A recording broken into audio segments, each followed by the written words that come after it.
Hello everyone, CompleteIndie here, and welcome to Battle of Wits.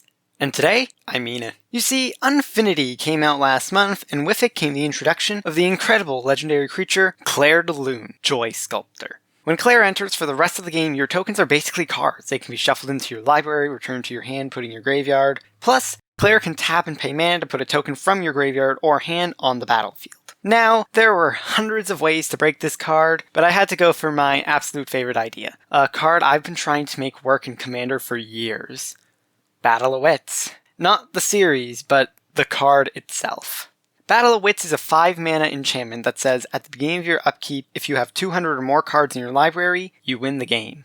I've been trying to make this work in Commander ever since I was introduced to the format back in 2018, and I've never been able to.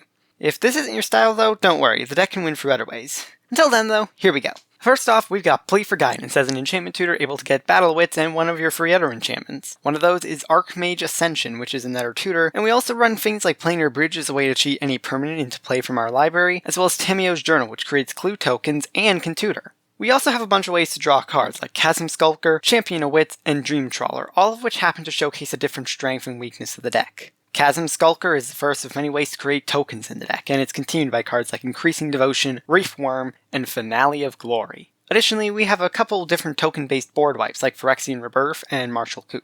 Champion of Wits, on the other hand, sets the stage for Embalm and Eternalize cards like Adorned Pouncer, Even Wind Guide, and Vizier of Many Faces, which can effectively be cast from the graveyard an infinite number of times since the tokens do still have the keyword. It's also something related to Mirror Hall Mimic, which creates a wide array of tokens over time.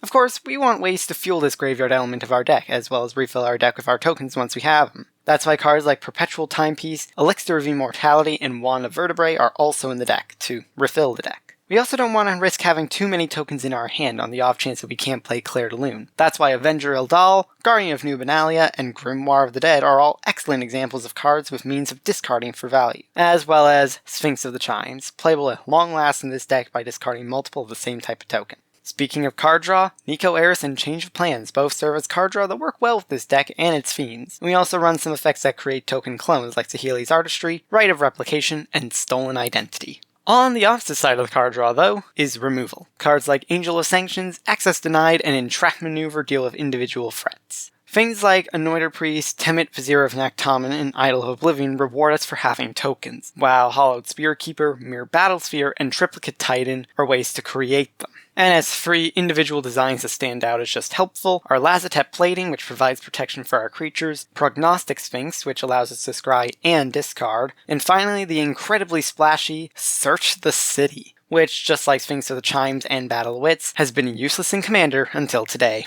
To round the deck off, we're running Assorted lands like Azorius Chancery and Prairie Stream, as well as ways to mana fix with Myriad Landscape and Timeless Dragon. All in all, the deck is under $50 and can be purchased in the description below. As a final thing, I'd recommend purchasing some sort of dry erase token, or be prepared to make your own tokens in bulk. Also, if you don't want to play this deck with Battle of Wits, keep in mind that most of the deck can be kept the way it is if you simply replace Battle of Wits with utter chaos for tokens. The deck is really good at going wide, way better than I expected. So if you don't want to win via Battle of Wits, there's other options. If you enjoyed, be sure to leave a like, comment, and subscribe. Check out these videos, one YouTube things you'll like, and the other is the most recent on the channel. And until we meet again, have fun, and I'll see you all soon.